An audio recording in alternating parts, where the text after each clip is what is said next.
想象一下，你正坐在英国剑桥大学一间古老的教室里，墙上挂着几世纪前的学者画像，空气中弥漫着书本和木头的味道。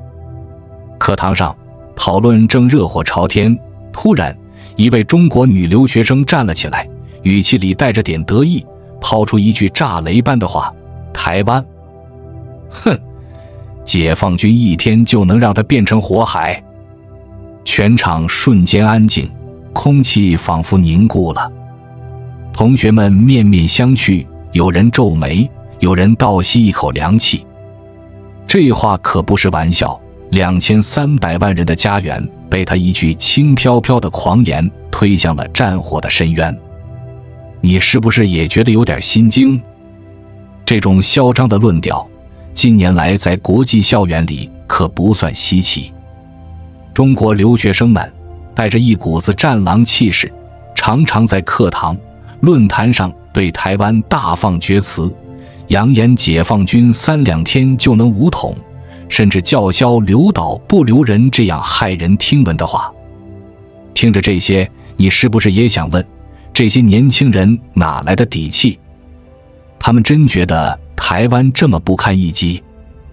更重要的是，国际社会怎么看这种狂妄？别急，今天我们就来把这事儿掰开揉碎，讲个明白，保管让你既捧腹又深思。这里是意识觉醒，记得按赞、订阅并打开小铃铛，这样您就不会错过我们的新视频。这些中国留学生的激进言论，其实不是凭空冒出来的。想想看，他们从小在国内接受的爱国主义教育，课本里、电视上、网络上，铺天盖地都是祖国强大，台湾必统一的口号。加上国内网络被防火长城围得水泄不通，信息一言堂，年轻人看到的世界往往是单色调的。他们真心相信台湾不过是个小岛，解放军一出手，分分钟就能摆平。于是到了国外的自由课堂，他们以为可以继续替祖国扬威，却忘了这里不是国内的宣传场，而是事实和逻辑说了算的地方。结果呢？他们的狂言往往撞上铁板，被外国教授和同学用犀利的回应对得哑口无言，脸面挂不住不说，还闹了个大红脸。我们先从几个经典案例说起，保准让你听完直呼过瘾。先说剑桥那场戏，还记得那位扬言台湾一天就完蛋的女留学生吗？她话音刚落，教室里安静的能听见自己的心跳。就在大家以为教授会息事宁人时，这位英国老教授推了推眼镜，慢条斯理的开口了，语气平静的像在聊天气。你说解放军一天能让台湾变火海？好，我们来算算账。如果真打起来，台湾未必垮，但中国自己怕是3天就得解体吧？全场哗然。教授接着补刀：你敢动台湾？哼，北京怕是先得断电，陷入一片黑暗。这话像一记重锤，砸得那位女留学生脸色煞白，支支吾吾说不出话。据同学事后八卦，她当场眼眶都红了，羞愤交加地冲出教室。想想看，这得多尴尬！她原本觉得自己代表强大祖国，结果被几句反问打得满地找牙。教授这招可不只是嘴上痛快，他点出了中国自身的软肋，能源危机、经济隐患、社会矛盾，哪一个不是定时炸弹？别说3天灭台，真打起来，中国内部怕是先乱成一锅粥。再来看美国某名校的另一场好戏，一位北京来的男留学生，可能是听多了国内的战狼调调，气势汹汹地在课堂上喊了一句：留岛不留人。这话啥意思？就是要占领台湾，把2300万台湾人赶尽杀绝。这可不是随便说说的狠话，简直是在鼓吹种族屠杀。现场师生都惊呆了，气氛冷得像冰窖。这位平日温文尔雅的美国教授彻底怒了，猛地一拍桌子，指着那学生吼道：“给我滚出教室！这种仇恨言论在这儿没你立足之地！”那嗓门震得窗户都抖3抖。那位中国学生傻眼了，灰溜溜收拾东西，在全班的注视下狼狈离场。事后，教室里响起了掌声，有同学忍不住吐槽：“这家伙连教室都站不住，还想留岛不留人。”哈哈，这场面你是不是也觉得解气？教授这波操作，不仅捍卫了课堂的理性底线，还让所有人看清，自由社会对仇恨言论零容忍，战狼那一套在这儿行不通。还有一幕发生在国际研讨会上，一位中国留学生信誓旦旦地说：“中国的网络比台湾还自由，还发达。”这话一出，教室里先是一阵诡异的沉默，紧接着有人憋不住笑了出来。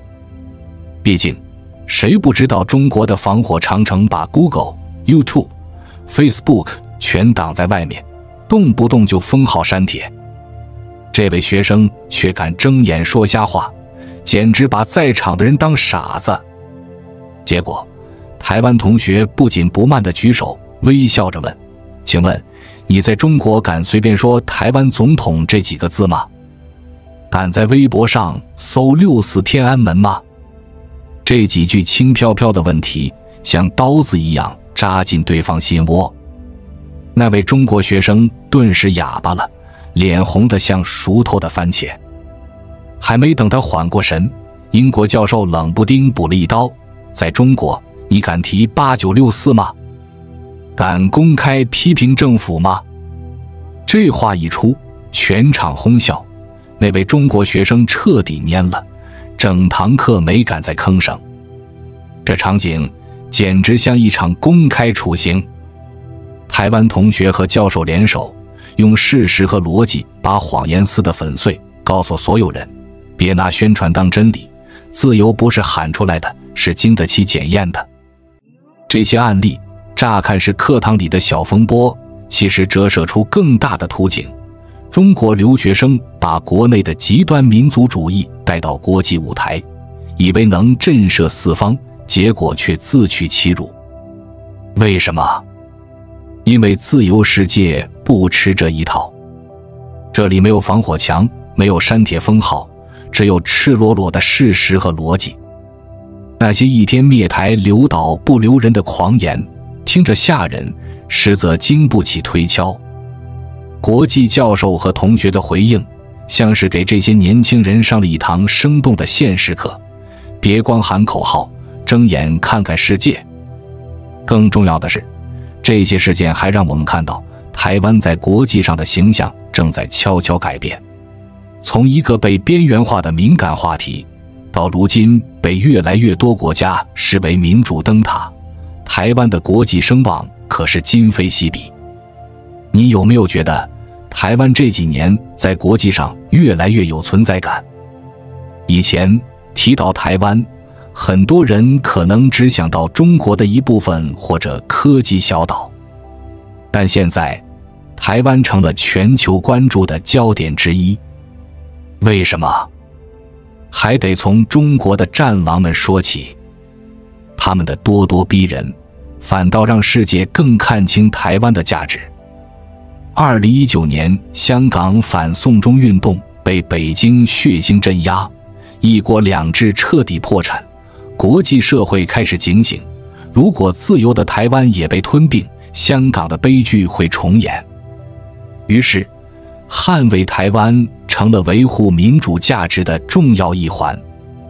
国际媒体对台湾的报道越来越多，从防疫成功到芯片产业，从民主治理到公民社会，台湾被赞为亚洲之光。民调显示，美国、欧洲、日本的民众对台湾的好感度直线上升，不少人甚至认为台湾事实上已是独立国家。这种转变可不是靠喊口号喊来的，而是台湾用实力和理性赢得的尊重。更别提学术界和政界的态度变化。以前，国际学者谈台湾，总免不了用北京的框架，动不动就说台湾是中国的一部分。现在呢，越来越多的智库和大学邀请台湾学者直接发声，让台湾自己的立场被听见。美国政坛对台湾的支持更是如火如荼。2022年佩洛西访台，震慑了北京的军演威胁，欧洲的立陶宛、捷克等小国也顶着压力跟台湾走得更近。欧洲议会多次通过友台决议，公开称呼台湾领导人总统，这在过去简直不可想象。中国的战狼们越是叫嚣武统，国际社会越是同情台湾，愿意站出来支持。可以说，中国每喊一次3天统一台湾，台湾就多一分国计民心。这反差简直像一部黑色幽默大片。说到武统，我们得好好聊聊这事儿。中国那些激进分子总爱喊解放军3天拿下台湾，仿佛这仗跟玩游戏似的，鼠标一点就通关了。可现实呢？军事专家早就算过这笔账，攻台可不是请客吃饭，是现代战争中最复杂的跨海登陆战。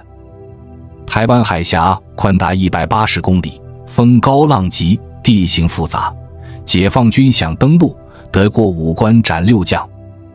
先说登陆本身，历史上诺曼底登陆那么强大的盟军都打得血流成河，解放军能行？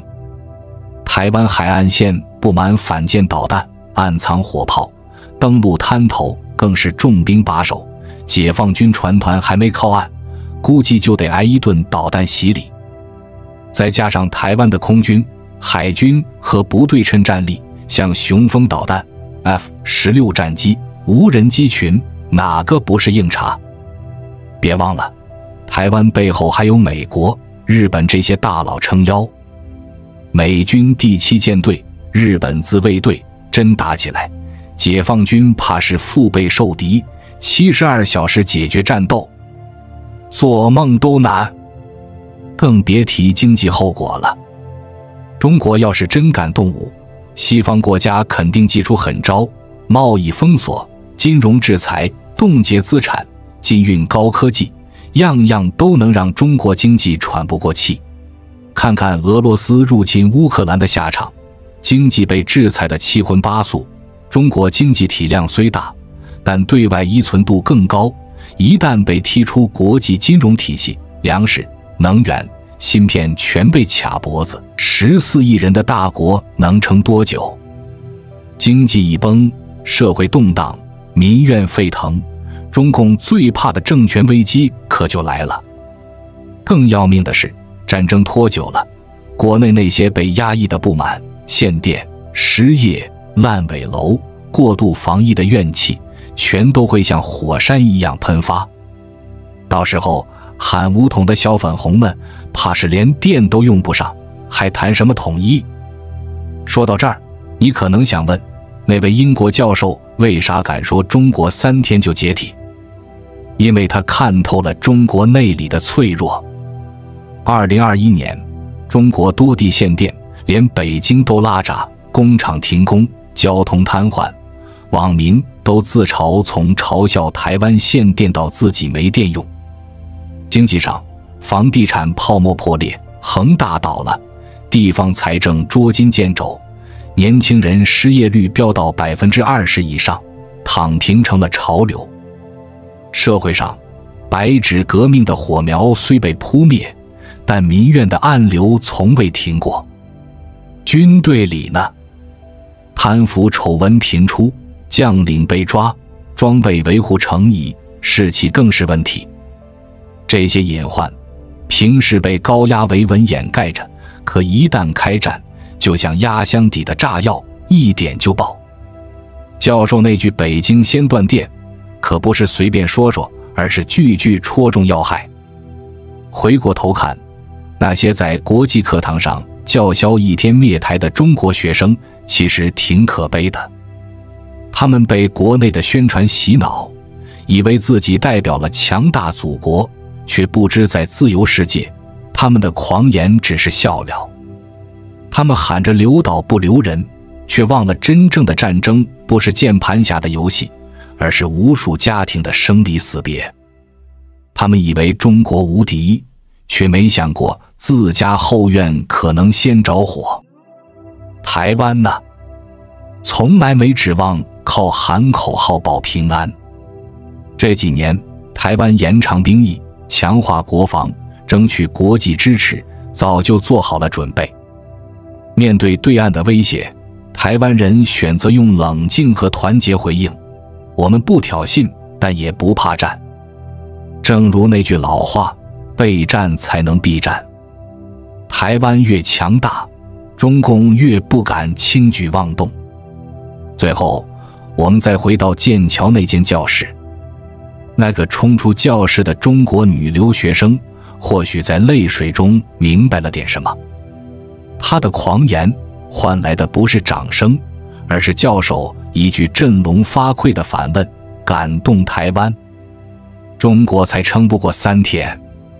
这话像一记响亮的耳光，扇醒了那些沉迷民族主义幻梦的人。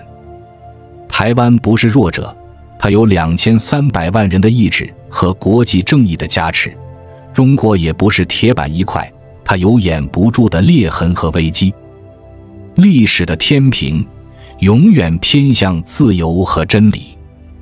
那些战狼的叫嚣终将淹没在理性的浪潮里，而台湾会继续在风雨中站稳脚跟，迎接属于两岸的和平曙光。